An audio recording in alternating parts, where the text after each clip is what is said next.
आज आम एमती 8 गुण विषय जानिबा जहाँ आपन को केवल प्रतिष्ठा देव नहीं बरं समाज रे आपन को समस्त प्रिय पात्र करिवो।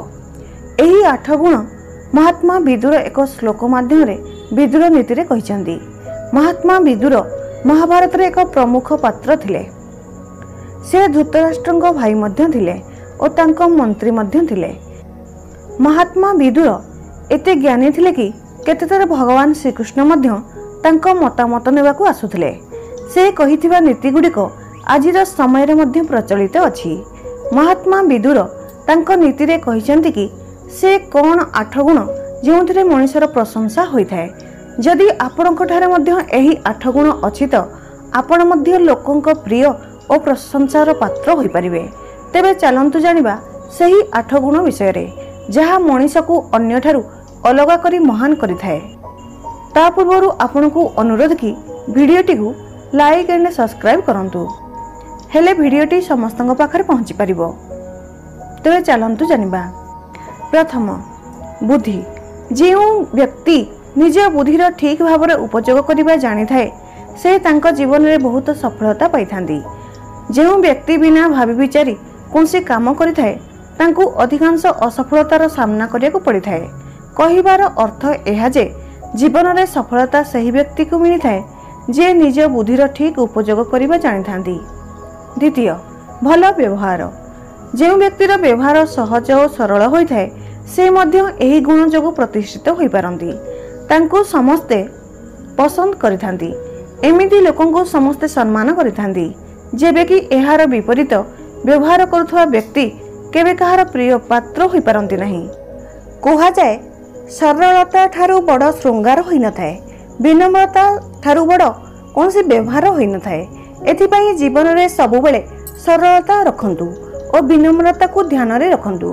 तृतीय संयमित मन। जो व्यक्ति निज मन को इंद्रिय को नियंत्रण रे रखिथांती से साधु समान होइथांती। एमिति व्यक्ति महान गुरु होई भ्रमित होइथिबा मनुष्य को रास्ता देखाइथांती। एही काम करी से प्रशंसा प्रसिद्ध और महान होइथांती। एमिति व्यक्ति अन्य लोक को मध्य रास्ता देखाइथांती। एथिपाई सबुबले आम मन उपरे संयमता रखिबा उचित। चतुर्थ ज्ञान। ज्ञान अर्थात नॉलेज। जो व्यक्ति पाखरे ज्ञान थाए से प्रत्येक समस्यार सामना करि पारंती। ताहा से लोकन को उचित उपदेश देइथांती और तांको समस्या कम करिथांती।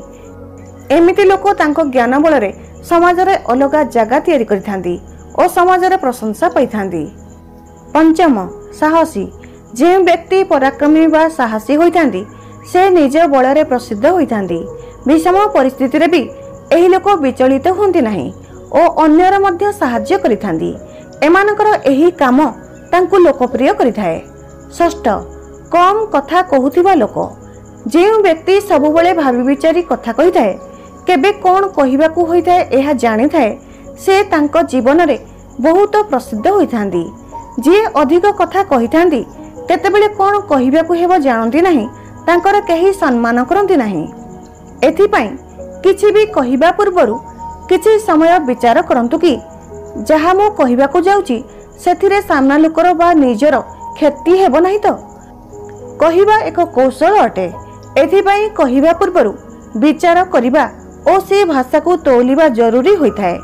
एहार कोन लाभ और कोन क्षति हेबो विचार करी मुह खोलिबा आवश्यक और चेष्टा करिबा उचित कि जेउठी आवश्यक सेठारे कहिबो ओ कम कथा कहिबो।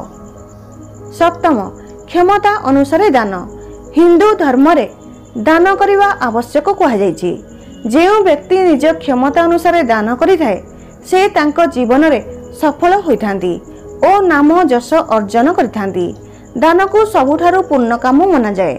जो व्यक्ति निज क्षमता अनुसार दान करिथाए से जीवन रे खूब उन्नति करिथांती और एपरि लोकन को समस्ते सम्मान मध्य करिथांती। एथिपाई निज क्षमता अनुसार दान निश्चित करिबा आवश्यक। आपणको जहा इनकम सेथिरु किछि परसेंट दान देवा उचित। दान करिबा द्वारा दुखी लोकन को आशीर्वाद प्राप्त होइथाए जहा अटकुथिबा काम सहजरे होइथाए। अष्टम कृतज्ञता। अन्यर उपकार को मन रखिबा उचित। जीवन रे केबे ना केबे समस्त को साहाय्यर आवश्यकता होता है। जो लोक साहाय्य करुवा लोक भूली जाती जीवन में सबुबले समस्यार सामना करने को पड़ था। यार विपरीत जो लोक साहाय्य करुवा लोक सबुबले मन रखि था सुख दुख में साथ दे था से ख्याति पाई था। कहिबार अर्थ यह कि कृतज्ञता प्रकट करने आवश्यक। कृतज्ञता समस्त प्रति जणाइबा उचित। जो माने आपण जीवन में किसी साहाय्य सहयोग करिथांती सेमानकु मन रखिवा सह तांको साहाय्य पई कृतज्ञता जणाइबा मध्य आवश्यक।